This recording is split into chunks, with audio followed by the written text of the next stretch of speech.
Okay. What's up, everybody? Good morning. Welcome to a Monday edition of Morning Scone presented by Barack, the Baton Rouge Orthopedic Clinic, Parish Construction and Roofing. I think I did that. Yep. Brock, Parish. Uh, so you need an orthopedic, go to Brock. You need a roof, give us a shout at Parish. By the way, just one quick reminder you've probably noticed if you haven't yet. There is a storm brewing. We are likely to have a tropical storm, possibly a hurricane, middle to later this week. So, over at Parish, just as a heads up, we are already. I'm going to go ahead and put the link in the chat. Y'all help me spread this word if you could. Um, we are encouraging people now to get on the list for tarping. So, if here's hoping storm misses us, there's no issues whatsoever. Um,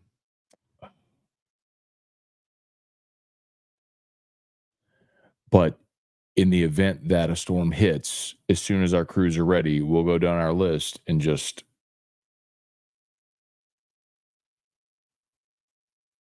oh, it's pinned. Okay, it is. We got it pinned. We'll go down our list and be like, world.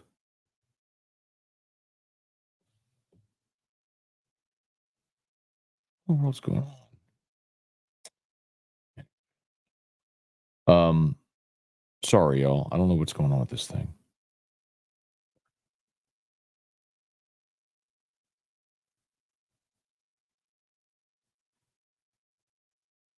There we go. So we'll just run down the list, start calling everybody that might need a tarp, and we'll go that way. So Parish Construction and Roofing. All right, my apologies. I got a little sidetracked there. I was trying to pin this and everything. I just got sideways. Okay. How about it, man? The Saints beat the Panthers 47-10. We did an immediate reaction show right after the game, and I don't know how you could come away as anything but thrilled with that performance. There is such a thing as coexisting realities. Two things can be true at once.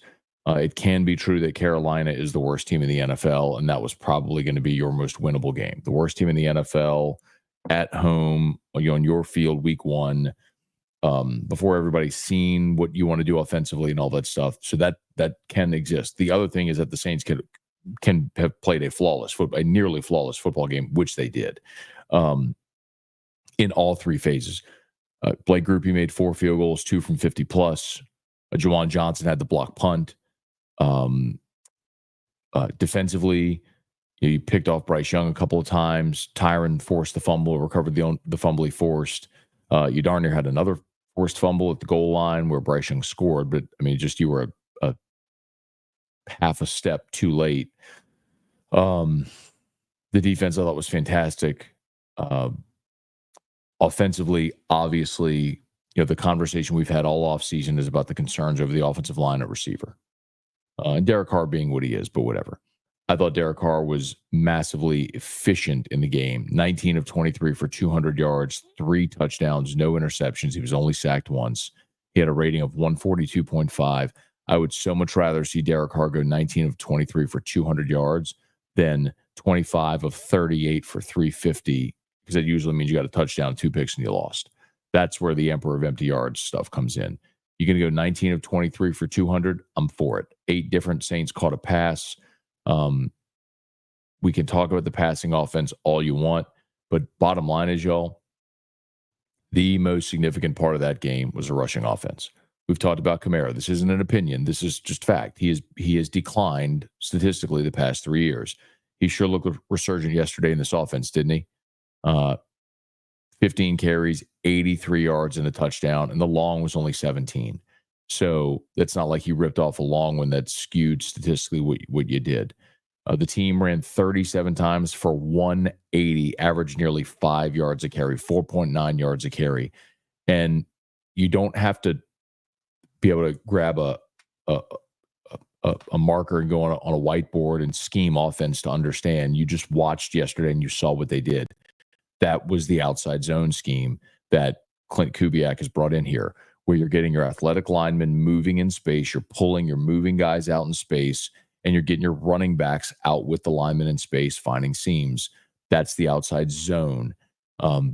Whereas if you go back and watch the Saints offense from the last couple of years, they're pounding Alvin Kamara between the tackles.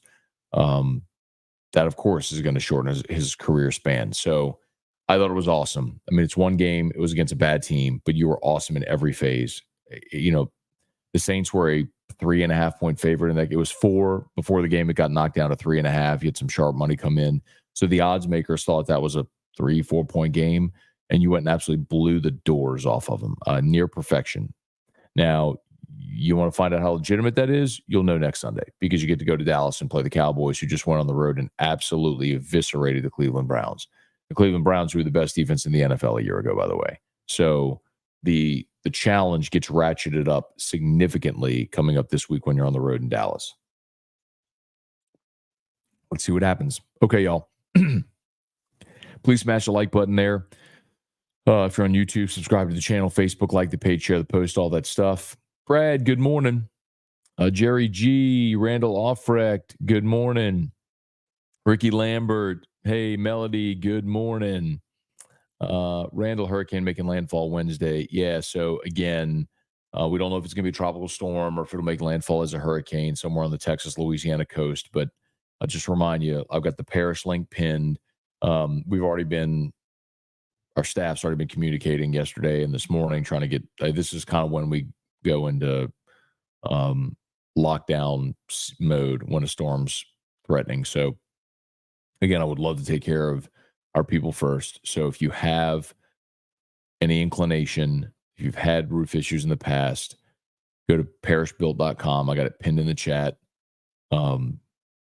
And fill out the form on the homepage. We're going to start a list for tarping, and we will just go first come, first serve. We'll just go down the list. So if a storm comes, when it's safe for our crews to get on roofs, we'll just start calling right down the list. Do you need a tarp? Do you need a tarp? Do you need a tarp? Boom, boom, boom, boom, boom. And it'll be a first come, first serve. So we'll go priority based like that. Jacob Thompson, good morning. Jerry G, beautiful day this morning. Brian Lane, Brian Williams, good morning. Monday's always better after Saints win. Yes, it is. Jason, good morning.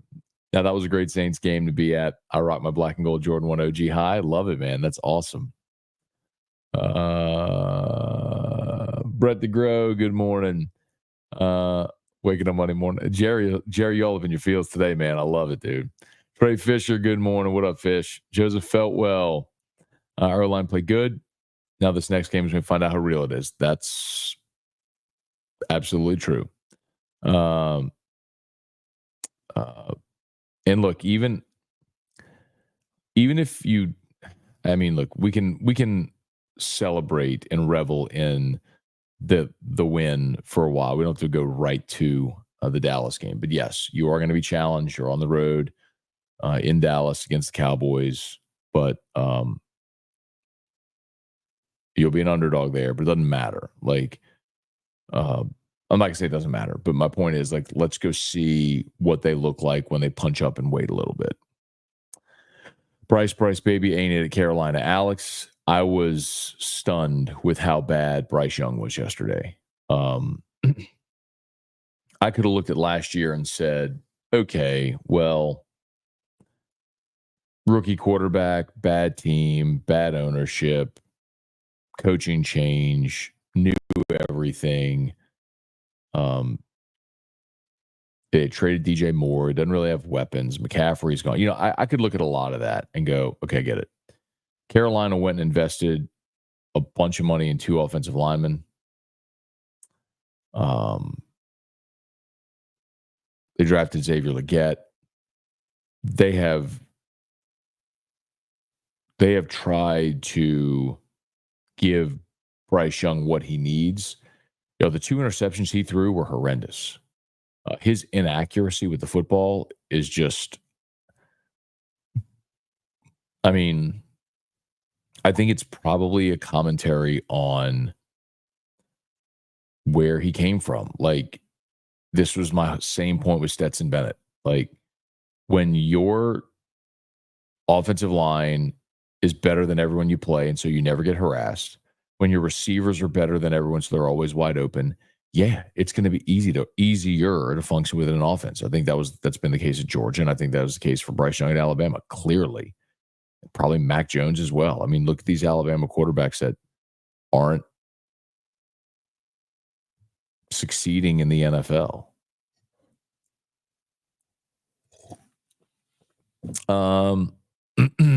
Brant, good morning. Injury bug biting hard. Sucks. Let some dudes step up.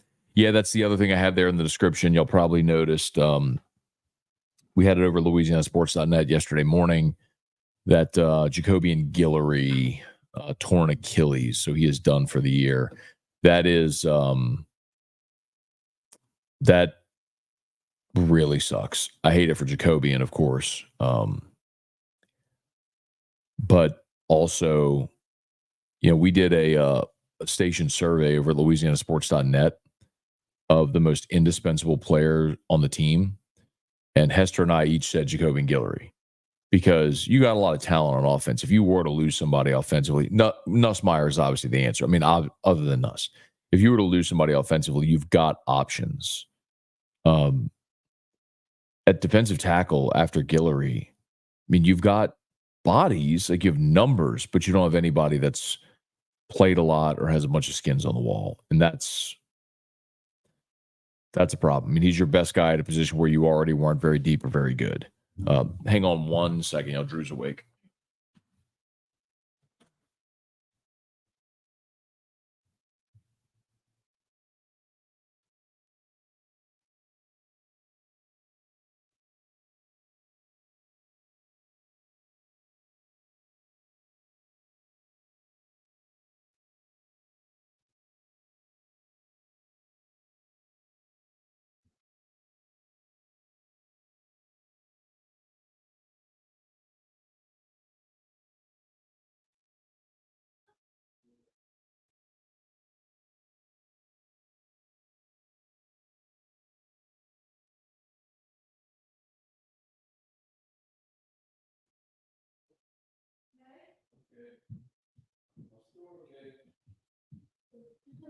What's the door? What's the door? All right. Please smash the like button if you would. Subscribe to the channel. Bailey C, got to keep stacking wins. Who dat? Rocky, good morning. Great win for the Saints. Good day for the handful of us Derek Carr fans. It was a great day for you Derek Carr fans. Trivia Carter, good morning. The Mayo, good morning. Jared Weems, Jaden had a good day. 17, 24, 187, 16 for 88, average 5.5. Eric Wilder, I'm sure the answer is probably both, but did you walk away from the game thinking Carmichael was bad or Kubiak is a really good OC? I walked away from it thinking Kubiak's scheme better fits this personnel.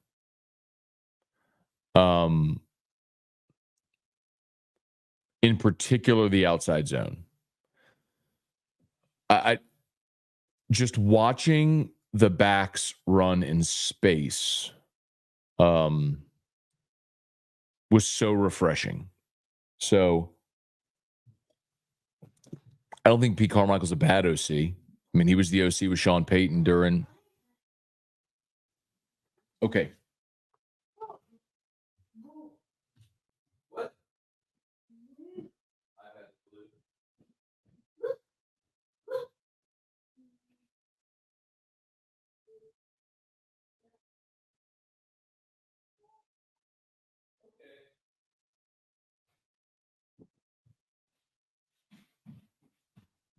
All right. Sorry. All right. Brian Wynn, good morning. Tiger Diver, where's Caleb Jackson been for LSU? Caleb Jackson has been not great with his opportunities. I don't want to call out a young guy, and I don't think it's entirely his fault. I don't think anybody in the running game has been awesome, but I'm gonna post this link in the chat. So we're going to do over at LouisianaSports.net, we're going to do a Pro Football Focus grade piece after every game. So top 5, bottom 5 players for LSU, top 5, bottom 5 players for the Saints from Pro Football Focus. I just posted I posted the link in the chat if you're interested. Top 5. How about this? Zy Alexander, Braden Swinson, Garrett Nussmeier, Greg Penn, Gabe Relaford. 4 of the 5 highest rated players from Saturday from PFF were defensive players. Now here's the flip side. The bottom 5,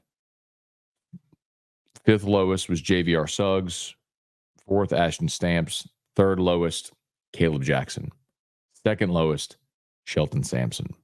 Lowest graded player, by the way. This is in Locked on LSU, by the way, so if you haven't seen or heard today's episode. Lowest graded player, according to Pro Football Focus on the entire team, Harold Perkins. You got him out of position.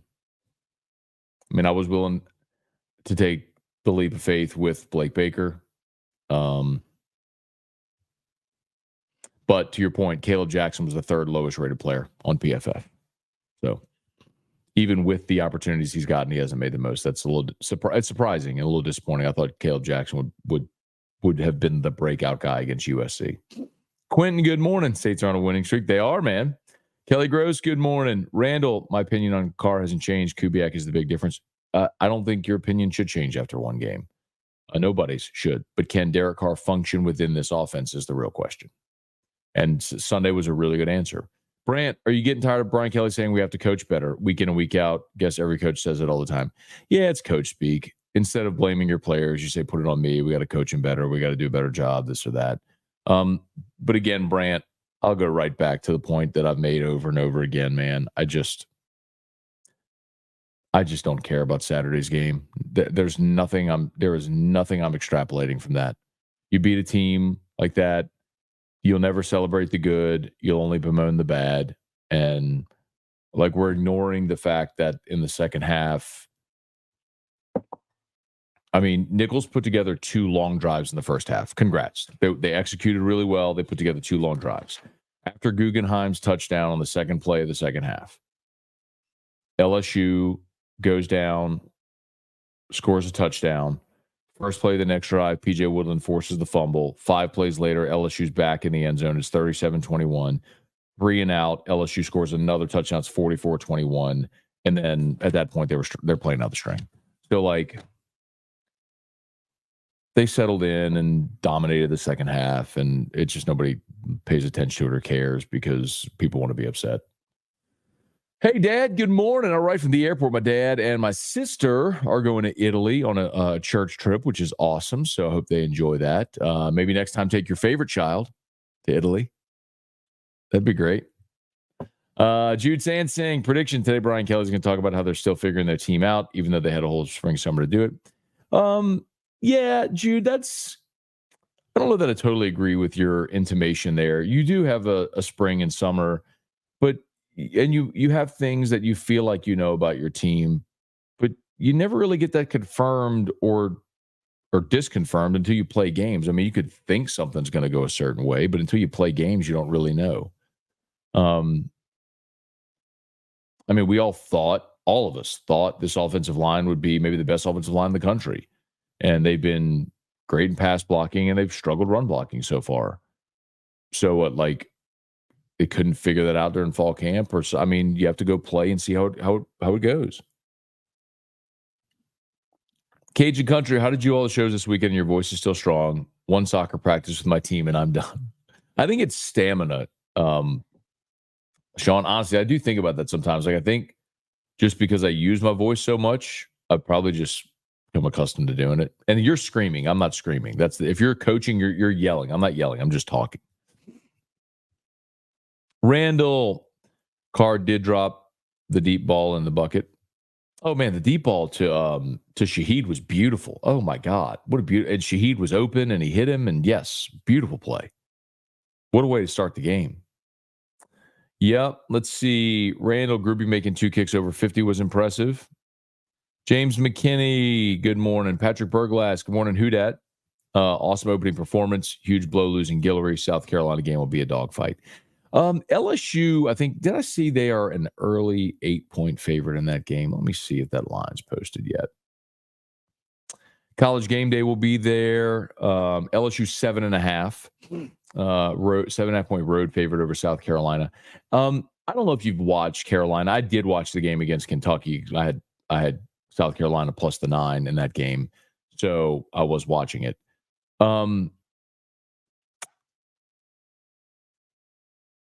the way, South Carolina beat Kentucky last year too, so it's a pretty good matchup for them apparently. Anyway, that game, that South Carolina Kentucky game was 10-6 at half, and South Carolina had 105 yards of offense. It was gross. It was gross. That is a very poor offensive team.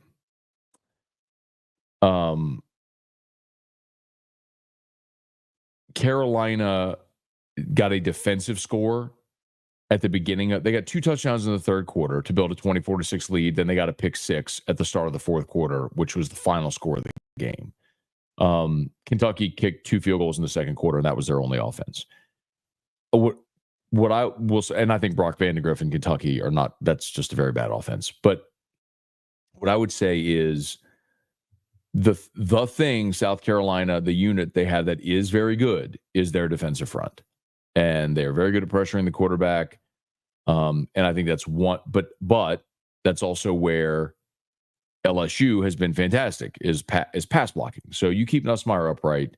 Carolina doesn't have the athletes to run with your receivers, and I don't think Carolina can score. And I understand all the things about LSU's defense. All that is an atrocious Carolina offense. So anyway. Hey, Deborah, good morning. Rocky Killian, what in the name of Gabe Northern has happened to our run defense against the Colonels Saturday? Is it possible Louisiana Tech has a better defense than LSU? No, I think they had a really good. So the 67-yard run was, again, the second play of the second half. So they go into halftime. Clearly, they saw something that they could exploit. They put Guggenheim in at Wildcat. So you had a single wing. So you had an extra blocker. And they made the right call. He went 67 yards. You can't take away the 67-yarder, right? But look at the rest of the game in total. I mean, they put together 2 nice drives in the first half where they possessed the football. Other than that, they did nothing. So,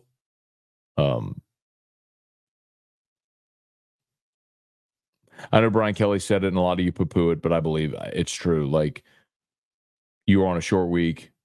You got up it's human nature, y'all. You're still dealing with 18, 19, 20, 21-year-olds. It's human nature. You get jacked up all off season. You fly out to Vegas. You go play USC. It's a physical game. You lose a heartbreaker at the end. You fly home. You get home at 5 a.m. on Saturday, or on Monday. You get home at 5 a.m. on Monday. You got to practice Tuesday. Short week. Nichols is sky high. Nichols played well in the first half. Give him credit. Like, they played well in the first half, and LSU did not. Let's see.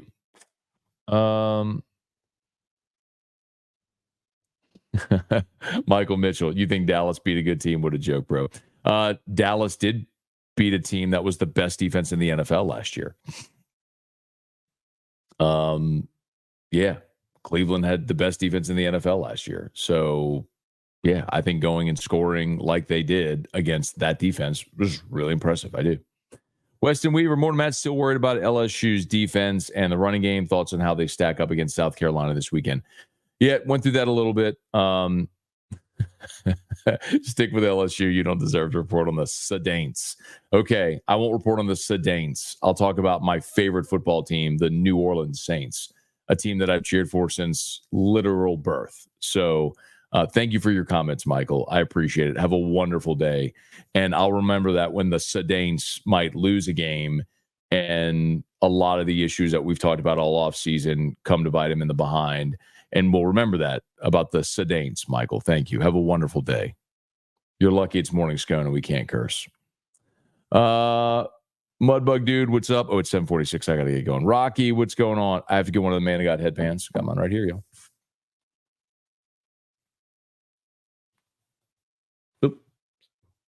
I wear it every game day. For those that missed my post game, when the NFL a few years ago, Demario Davis wore this and was selling them for his charity, and the NFL told him he couldn't wear them. I bought one on his website, and I wear it for every game day now. Love Demario Davis. You like that? There you go, Jerry. Jerry, they're everywhere, man. You just learn to ignore them. You ignore them or you just curse them out, unless if it's morning Scone, you can't curse them out. Gunner, good morning. Pre-snap motion. How about it, by the way? Ross Jackson wrote a wonderful piece before camp about the motion in this offense over at LouisianaSports.net. It's why you should be reading LouisianaSports.net. Great stuff, and it's always free. All right, y'all, it's 7:47. My apologies, y'all. I do have to go. I'm already late. I know we got about a 5-minute late start here today. I apologize, but I have to have the woman of God would love it. There you go, Melody. Brett, most impressive performance I've seen since the Breeze era. All three phases dominated. Most points in an opener for the Saints in franchise history. And the previous record was the only time they scored 40 in the opener. Last time they scored 40 in an opener was in 2009. Good points for William Bryce and that crowd corresponding to game day will make it tough. No doubt. College game day in Columbia. It's always tough to go on the road in the SEC. I'm not saying that at all. And Williams Bryce will be full. They'll put 80,000 people in those stands. Whether they're, I mean, one of the most impressive things I ever remember seeing is when they were winless Lou Holtz's first year. They were 0-11. And they still put 80,000 people in the stands for every game. It's impressive. Anthony, I was waiting for your video on the way to the mall. Well, I did it at home because Drew was wearing his backpack feeding tube, and so I didn't have. So we went to the mall after I finished my thing. So starting next week, there'll be videos on the way to the mall.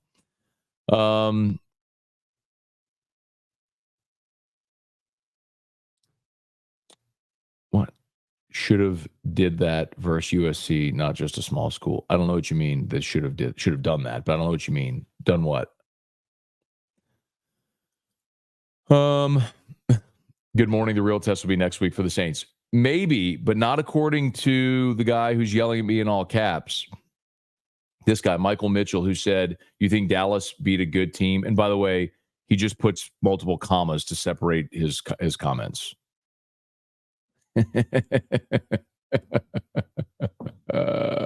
What an idiot. Oh, man. Anyway, all right. It's not after further review. I got to go. Thank you so much for being here. Please smash the like button, subscribe to the channel, Facebook, like the page, share the post. We appreciate y'all for being there. Yeah, by the way, the Cleveland Browns last year, the number one defense in the NFL at 270 yards per game allowed, literally the number one defense in the NFL. That's what Dallas beat yesterday. So yes, Michael Mitchell. I could put it in all caps and separate everything with spaces and a couple of commas because you don't understand the concepts of a period or an ellipsis, but whatever. You do you, man. Have a great day. Who dat? All right, I got to go. Brian Kelly is meeting with the media today at noon. Of course, AFR3, Locked on LSU is live. Y'all, my apologies. I'm such an idiot. I recorded Locked on LSU and then realized I set it to private. So I'm a moron. And for those who were expecting Locked on LSU at 7 o'clock on YouTube, it wasn't there. It was there. It was just on private because I'm an idiot. But anyway, it is live now if you want to go watch or listen on your favorite podcast app. Okay, I got to get going. Got to get Drew dressed, get him to school. Y'all have an awesome day. Thanks so much for watching. Remember, if with the storm coming, Parrish, I got Parrish pinned in the chat. Go to the forum, fill out the form on the homepage. We are starting a list for tarping.